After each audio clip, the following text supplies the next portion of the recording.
እግዚአብሔር መረጠሽ ልትሆኚ እናቱ ይኸው ተፈጸመ የትንቢቱ ፍስሐት ሆነ ፍስሐት ሆነ ፍስሐት ሆነ ቤቴል ጌታ ፍስሐት ሆነ ፍስሐት ሆነ ቤቴል ጌታ በማርያም የሔዋን ተስፋዋ የአዳም ዘር ሕይወትን የኢያቄም የሐና ፍሬ በረከትን ምክንያተ ድኅነት ኪዳነ ምሕረትን ድንግል ተወለደች የጌታዬ እናት ፍስሐት ሆነ ፍስሐት ሆነ ፍስሐት ሆነ ቤቴል ጌታ ለማርያም ፍስሐት ሆነ ፍስሐት ሆነ ቤቴል ጌታ በሔዋን ምክንያት ያጣነውን ሰላም ዛሬ ያገኘነው በድንግል ማርያም የምስራች ነን ሐዘናችን ይፍራ ትወልዳለችና ያለን ሁሉ ተስፋ ፍስሐት ሆነ ፍስሐት ሆነ ፍስሐት ሆነ ቤቴል ጌታ ለማርያም ፍስሐት ሆነ ፍስሐት ሆነ ቤቴል ጌታ ለማርያም የሔዋን ተስፋዋ የአዳም ዘር ሕይወት የኢያቄም የሐና ፍሬ በረከት ምክንያተ ድኅነት ኪዳነ ምሕረት ድንግል ተወለደች የጌታዬ እናት በጀርባዋ ፍስሐት ሆነ ፍስሐት ሆነ ቤቴል ጌታ ለማርያም ፍስሐት ሆነ ፍስሐት ሆነ ቤቴል ጌታ ለማርያም አማን በአማን አማን በአማን ተወለደ አማን በአማን አማን በአማን ተወለደች እመብርሃን ተወለደች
Thank you.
በጭራሽ ዘላለማዊ ቅጣት አያገኘው። እንዲህ ያለውን ሰው ሲኦል ልትቀበለው አትችልም። የሲኦል እሳትም አያቃጥለውም። በዘላለማዊ ብርሃን እግዚአብሔርን ራሱን እያመሰገነ ይኖራል እንጂ። አንድ በቤተ ክርስቲያናችን አባ ሄርማ የሚባል አባት አለ። ማን ይባላል? ንገሩኝ እንጂ። አባ ሄርማ ይባላል። እና ይህ አባት ምን ይላል? ስጋው ደግሞ የተቀበሉ ክርስቶስን የተዋሃዱ እርሱን ስጦታ አድርገው የተቀበሉ ሰዎች ይላል በመጨረሻው ጊዜ ነፍሳቸው ከስጋቸው ስትለይ መላእክት የብርሃን መላእክት ወደ እርሱ ይመጣሉ ይላል። ወደዚያች ነፍስ ማለት ነው። እና እንዲያውም አንዳንድ ሰዎች መጨረሻዬን አሳምርልኝ ብለው በመጨረሻ ሰዓታቸው ቀሪ ዘመናቸው ምንም በጎ ሳይሰሩ ግን እግዚአብሔር ረድቷቸው ንስሐ ገብተው ቆርበው ስጋና ደሙን ተቀብለው ክርስቶስን ተዋህደው የሚያልፉ ሰዎች አሉ። እና እንዲህ አይነት ሰው ሲሞት ሁለቱም መላእክት ነው የሚመጡት ይላል ይህ አባ ሄርማ። ሁለቱ መላእክት ማለት የብርሃንና የጨለማ መላእክት ነው የሚመጡት ይላል። የማን ነው የማን? ለማን? ለየትኛው ሰው ዝም ብሎ የኖረ ክፉ አልሰራም፣ ግን ደግም አልሰራም። ዝም ብሎ ኖረ፣ እድል ገጥሞት ግን ቆርቦ ሞተ። ይህን ጊዜ የጨለማ መላእክት ምንም በጎ አልሰራም ቢቆርብም ቅሉ ብለው ያችን ምክንያት ፈልገው ወደ ዘላለማዊ መከራ ሊወስዱት ይመጣሉ። የብርሃን መላእክት ደግሞ ምንም ደግ ሳይሰራ ቢኖር በፍጻሜው ማንን ተዋህዷል? ክርስቶስን ተዋህዷል። ወደ ዘላለማዊ የብርሃን ሀገር መሄድ አለበት ብለው ሁለቱም ይመጣሉ ይላል። ይህኔ የብርሃን መላእክት የእኛ ናት ይች ነፍስ፣ እነዚያኞቹ ደግሞ የእኛ ናት ይላል። ለሁሉም እውነተኛው ዳኛ ማን ነው? እግዚአብሔር ስለሆነ ወደ እግዚአብሔር ይወስዷታል ይላል። ከዛ ጌታም እናንተም የኔ ናት ትላላችሁ። እስኪ ምናልባት ሲኦል ይችን ነፍስ ትቀበላት ይሆን? እስኪ ወስዳችሁ ሞክሯት። ስትወስዱ ሲኦል ከተቀበለችው እውነትም የጨለማ መላእክት ፈንታ ናት ይች ነፍስ። ሲኦል አልቀበልም ካለች ግን መልሳችሁ ወደ ብርሃን ዓለም አምጧት ብሎ እግዚአብሔር ፈረደ። አሁን ምን ይመስላችኋል? ይችን ነፍስ ወደ ሲኦል ይዘዋት ሲሄዱ ሲኦል በደስታ የምትቀበላት ይመስላችኋል? ወይንስ አልቀበልም የምትል ይመስላችኋል? አይሰማችሁም? ምን የምትል ይመስላችኋል? አልቀበልም። ለምን? ውስጧ ማን ስላለ? አማናዊ እውነተኛው ስጦታ መድኃኔዓለም በውስጧ ስላለ።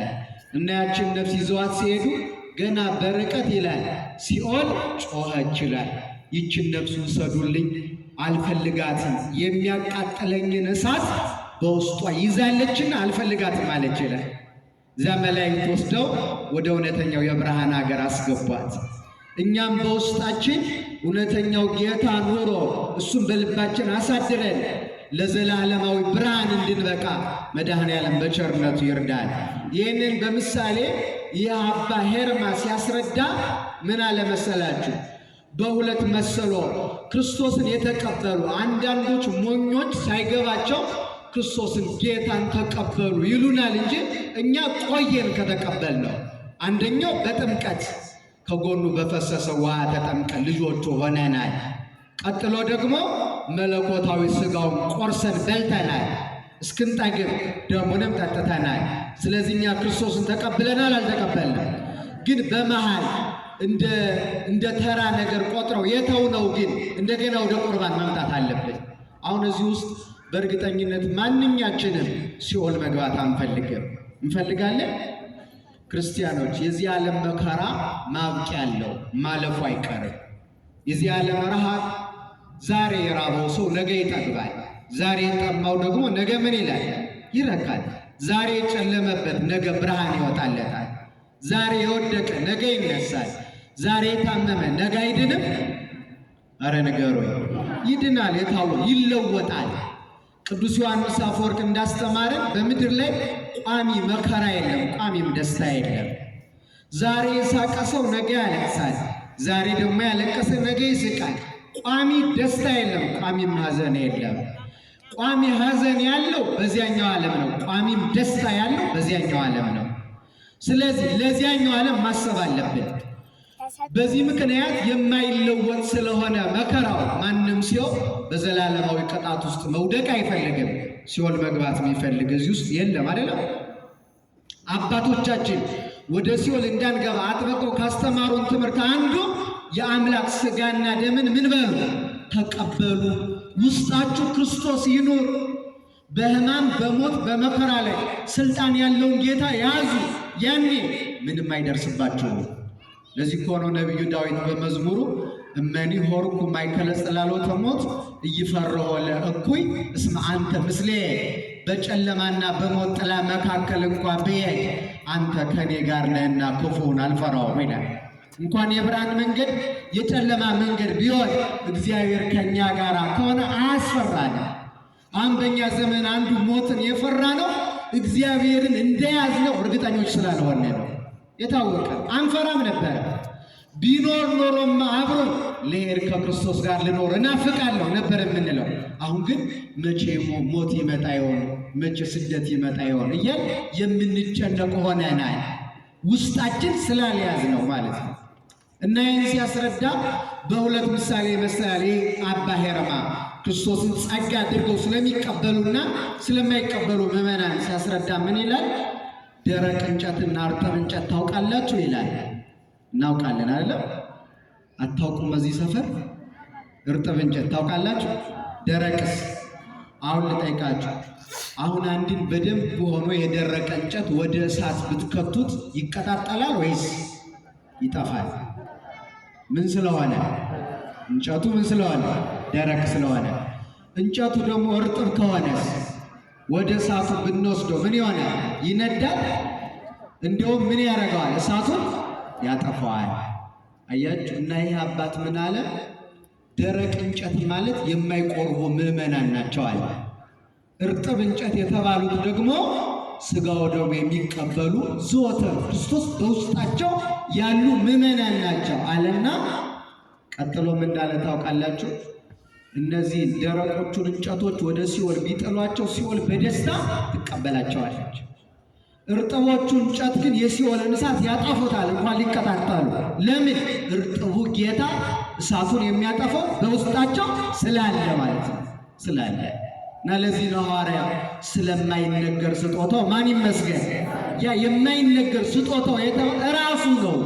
ራሱን አሳልፎ የሰጠን ራሱ ገንዘብ ሆኖ መክሊት ሆኖ እናተርፍበት ዘንድ እንነግድበት ዘንድ እንጠቀምበት ዘንድ እንዳንቀብረው የተሰጠን መክሊታችን እና ጸጋችን፣ ሀብታችን፣ ሞገሳችን ራሱ ክርስቶስ ነው። በእኛ ዘመን ግን ብዙ ሰዎች ይህንን ወርቅ፣ ይህን መክሊት፣ ይህን ጸጋ መሬት ቆፍረው ቀብረውታል። ምን ያህሎቻችን ከክርስቶስ ጋር እንኖራለን? ብዙዎቹ ደግሞ ተጠቀሙበት፣ ቅዱሳን አተረፉበት። የሚገርማቸው ተጠቀሙበት፣ ለነሱ ብቻ ሳይሆን ለሌላውም ተረፉበት። እነዚህ ሁሉ ቅዱሳን ስለሱ መክሊትነት እና ጸጋነት አበው ምን እንዳሉ ታውቃላችሁ? ቀዳሜ ጸጋ ኢየሱስ ክርስቶስ። እስኪ በሉ ቀዳሜ ጸጋ ማን? ኢየሱስ ክርስቶስ። የጸጋ ሁሉ መጀመሪያ አባቱ ለሕማም ለሞት አሳልፎ ስለኛ የሰጠው እርሱም ሥጋውን ቆርሶ ደሙን አፍሶ ራሱን ለኛ የሰጠ የመጀመሪያው ስጦታ መድኃኔዓለም ክርስቶስ ነው። ራሱን የሰጠን አምላክ ክብርና ምስጋና ለተቀደሰው ስሙ ይሆንልን። በዚህ በዮሐንስ ራእይ ምዕራፍ 3 ቁጥር 17 ላይ እንደዚህ የሚል ቃል ተጽፏል። እስከ 18 ማለት ነው። አንድ አገልጋይ ነበረ እንደኛ ማለት ነው። እና ሰውየው ሀብታም ነኝ ምንም የጎደለኝ የለም ብሎ ነው የሚያስበው። ግን ድሃ ነው። ምን ነኝ ብሎ ነው የሚያስበው? ባለጸጋ ከማንም የማልፈልግ ነኝ ብሎ ነው የሚያስበው። በጥቅሉ ይሄ ሰው ደግሞ ባለጸጋ ነኝ የሚለው በመንፈሳዊ ጸጋና በረከት ነው። ባለጸጋ ነኝ የሚለው ግን ይሄ ሰው ድሃ ነው፣ በመንፈሱ ጎስቋላ ነው። እና ዮሐንስ በራእዩ ምን ይላል? ሀብታም ነኝና ባለጠጋ ሆኛለሁ፣ አንድስ እንኳ አያስፈልገኝም ትላለህ፣ ነገር ግን ጎስቋላና ምስኪን ድሃም መሆንክን አታውቅም። የዚህ ሰውዬ መሰረታዊ ችግር ሀብታም ነኝ ባለጸጋ ነኝ ምንም አልፈልግም ብሎ ነው የሚያስብ። ግን ድሃና ጎስቋላ ምስኪን ነው። ይሄ መሆኑን ደግሞ አያውቅም። አብዛኛዎቻችን እንደዚህ ነን። ምንም የጎደለብን አይመስለንም በመንፈሳዊ ሕይወታችን፣ ግን ብዙ ነገር ጎሎን ድሃ ሆነናል። ከሁሉ በላይ ትልቁን ሀብት ክርስቶስን በኃጢአት ምክንያት አጥተነዋል። ኃጢአት በእኛና በክርስቶስ መካከል እንደ ግድግዳ ቆማ እንዳናየው አረገች። የሚገርማችሁ አሁን ኃጢአት ስንሰራ እግዚአብሔር ትዝ ይለናል። ስንዘሙት፣ ስንሰርቅ፣ ሰው ስንሳደብ፣ ስናማ እናየዋለን። ለምን መሰላችሁ? ማናየው መሀል ላይ ኃጢአት ግድግዳ ሆና አባታችን እንዳናየው ከለከለችን። ግን ነቢዩ ምን አለ? ወበአምላኬ እተዓደዋ ለዐረፍት፣ በአምላኬ ግድግዳውን አልፈዋለሁ አለ። ግድግዳው ኃጢአት ነው። በእርሱ ቸርነት ያን ግድግዳ አፍርሰን አምላካችን ለማየት ያብቃን ሁላችንም። በእውነቱ ነቢዩ ዳዊት የክርስቲያኖች ተስፋ ጉጉት ይሄ ነው፣ ሌላው ሁሉ ያልፋል። ምንድን ነው ጉጉታችን? እርሱን ማየት። ኃጢአት አቁመን የእርሱን ብሩህ ፊት ለማየት መብቃት እንዳለው ነቢዩ ማይዜ እበጽሕ ወእሬ ገጹ ለአምላኬ፣ መቼ ደርሼ የአምላኬን ፊት አይቼው ይላል። አሁን የምትወዱትን ሰው መልክ ማየት ደስ አይላችሁም? ደስ ይላችኋል አይላችሁ? አሁን እዚህ ወንዶች አላችሁ፣ የምትወዷት ፍቅረኛ ቢኖራችሁ በየቀኑ ፊቷን ማየት ትፈልጋላችሁ? አትፈልጉም? መነኮሳት ናቸው ያሉ እዚህ ማለት አትፈልጉ? ፈልጋላችሁ አይደለ? ሴቶቹ በጣም የምትወዱት ወይም ባላችሁ ወይም ፍቅረኛችሁ ቢኖር ብታዩት ፊቱን ደስ አይላችሁ? ምነው አኮረፋችሁ? ከሌላችሁ ይሰጣችኋል እግዚአብሔር። ምን ያህል ግን ደስ ይለናል አይደል? ባጭሩ የምንወደውን ሰው ፊት ማየት ደስ ይላል። ግን የሚገርማችሁ እሱ ሁሉ ይሰለቻል። ትናንት ፊቱን ለማየት ትጓጓ የነበረች ሴት ዛሬ ፊቱን ማየት አልፈልግም የምትል ሴት አለች። ወንዱም እንደዚያው ላያት አልፈልግም ይላል። የዚህ ዓለም ፍቅር ወረት ነው፣ ይሰለቻል። የማይሰለቸው ብሩህ ፊት ግን የመድኃኔዓለም ፊት ነው። እርሱን ለማየት መብቃት የክርስቲያኖች ሁሉ ምኞት ነው እና ስጦታችን ነው። ያጣነው ድሃ የሆነው በቁስ እንዳይመስላችሁ እሱን በማጣት ነው። እርሱን ያሳጣችን ደግሞ ኃጢአት ትባላለች። እርሷን አርቀን እርሱን ገንዘብ አድርገን ለመኖር እንድንበቃ ቸርነቱ ትርዳል። እና ይሄ ሰው ድሃ ነው አያውቅም፣ ግን ሀብታም ነኝ ብሎ ነው የሚያስብ። እና ምን ብሎ ይመክረዋል? ስለዚህ ይላል ባለጸጋ እንድትሆን ሀብታም እንድትሆን በእሳት የተነጠረውን ወርቅ ከኔ ትገዛ ዘንድ እመክርሃለሁ ይላል እግዚአብሔር ይላል። በምን የተነጠረው? በእሳት የተነጠረው ወርቅ የተባለው ክርስቶስ እኮ ነው። ከጎስቋላነት የሚያወጣ ከድህነት የሚያወጣ ገንዘብ እሱ ነው። እርሱን ራሱን ነው ስጦታ አድርጎ መድኃኔዓለም በቸርነቱ የሰጠን።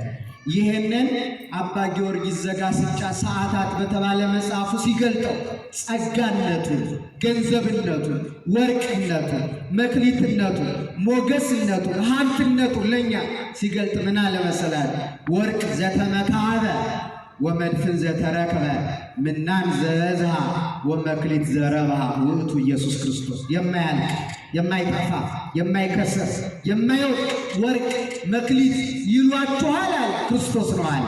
እርሱን የያዘ ሁሉ ድሃ አይባልም። ምንድን ነው? ባለጸጋ ነው። እርሱም በጥምቀት በሥጋው ደሙ ይዘን በምድር በሰማይ ከብረን እንድንኖር ማን ይርዳል? እግዚአብሔር ሁላችንንም ይርዳል። ሌላው ክርስቲያን ስለማይነገር ስጦታው ማን ይመስገን? እግዚአብሔር ይመስገን ያለው ሐዋርያው ከክርስቶስ ቀጥሎ ክርስቶስ የሰጡ ሌሎች ጸጋዎች አሉ። 4 ናቸው። አንደኛዋ እመቤታችን ናት። እስኪ ሁላችሁ ንገሩኝ በአንድ ድምፅ ማን ናት? እመቤታችን። መክሊት ተሆነን ዘንድ፣ ወርቅ ተሆነን ዘንድ፣ ጸጋ ተሆነን ዘንድ ለሁላችን የሰጣት ጸጋ፣ ገንዘብ፣ ወርቅ፣ መክሊት፣ ክብር፣ ሞገስ እናት እመቤታችን ቅድስት ድንግል ማርያም። ከራሱ ቀጥሎ የሰጠን ቀራንዮ ላይ ራሱን ሰጠን። ከዚያ የመጣበትን ተልእኮ ሲፈጽም ደግሞ እነኋት እናቱ ብሎ እናቱን ደግሞ ስጦታ አድርጎ ምን አለ? ሰጠን። ያ ደቀ መዝሙርም ከዚያ ጊዜ ጀምሮ ይዟት ወደ ቤቱ ሄደ ይላል። እናቱን ወደ ቤታችን ጓዳ ይዘናት እንድንሄድ ክርስቲያኖች ማን ይርዳን? በእውነቱ እግዚአብሔር በቸርነቱ ይርዳን። እርሷ ምንድን ናት? ሀብት ናት። እርሷ ጸጋ ናት። እርሷ መክሊት ናት። ብዙዎቹ ተጠቅመውባታል፣ ብዙዎቹ ደግሞ ከስረውባታል። አታማልድም ብለው ቃል ኪዳኗ አይጠቅምም ብለው መሬት ቆፍረው ቀብረው የከሰሩባታል።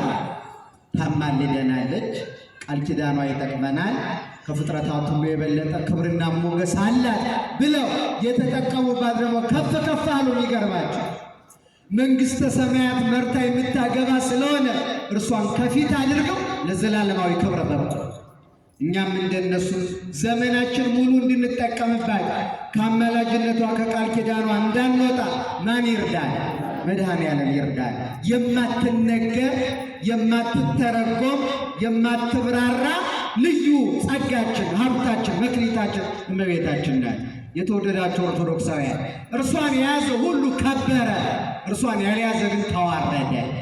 እርሷን የያዘ ከፍ ከፍ አለ፣ እርሷን ያልያዘ ግን ዝቅ ዝቅ አለ።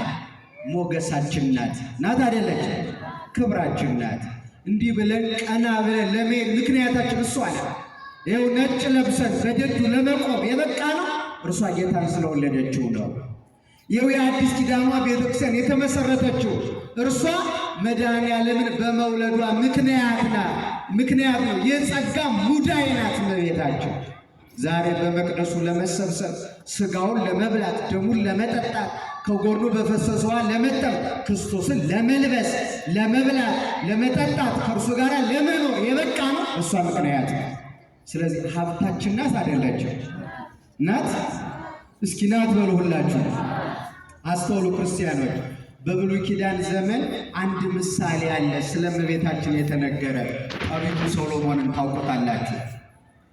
ከአባቱ ከሰሎሞን በኋላ በ12 ዓመቱ በእስራኤል ዙፋን ላይ ተቀምጦ ያን ከባድ ሕዝብ በቅንነት የመራ ታላቅ አባት ሶሎሞን እና ንግስናው የሚታወቅበት እንግዲህ የ12 ዓመት ሕፃን ልጅ ነው ብያቸዋለሁ። በእድሜ ከሆነ እርሱ ንጉሥ ነው ብሎ ሊያከብረው የሚችል አይኖርም። ግን ንጉሥ መሆኑን የምታስታውቀው አንዲት ቀለበት ነበረችው ይላል ታሪኩ። ምን ነበረችው? ግርማ መንግስቱ ትምህርተ መንግስቱ ናት። ሰሎሞን ንጉሥ መሆኑን ይታወቀው፣ ሰው የሚያከብረው፣ ዙፋን ላይ የተቀመጠው፣ ያልተዋረደው፣ ከፍ ከፍ ያለው ያቺ ቀለበት ስላለች እና አንድ ቀን ዙፋኑ ላይ ተቀምጦ እያለ አንድ የኔ ቢጤ የራበው የኔ ቢጤ መጣና ስለ እግዚአብሔር ተዘከሩኝ አለ። ደጁ ላይ ቆሞ ምንድን ነው ይሄ ሰው ብሎ አገልጋዮቹን ጠየቃቸው። ይሄማ የኔ ቢጤ ነው አለ። የኔ ቢጤ ምንድን ነው አለ። አያውቅም ሰሎሞን። በቤተ መንግስት ነው ያደገው። ስለዚህ ችግር አያውቅም። በነገራችን ላይ በጣም በምድር ላይ ከባዱ ነገር ምዕመናን ምንድን ነው ካላችሁ፣ ችግር አለማወቅ፣ ረሃብ አለማወቅ፣ ጥም አለማወቅ፣ ስደት አለማወቅ። ይህን አለማወቅ ጉዳቱ ምን እንደሆነ ታውቃለህ? ሰው ራበኝ ሲል አይገባም። ጠማኝ፣ ሀገር ጥዬ የተሰደድኩ ስደተኛ ሲል አይገባን እንዳናዝን እንሆናለን፣ እንጨክናለን።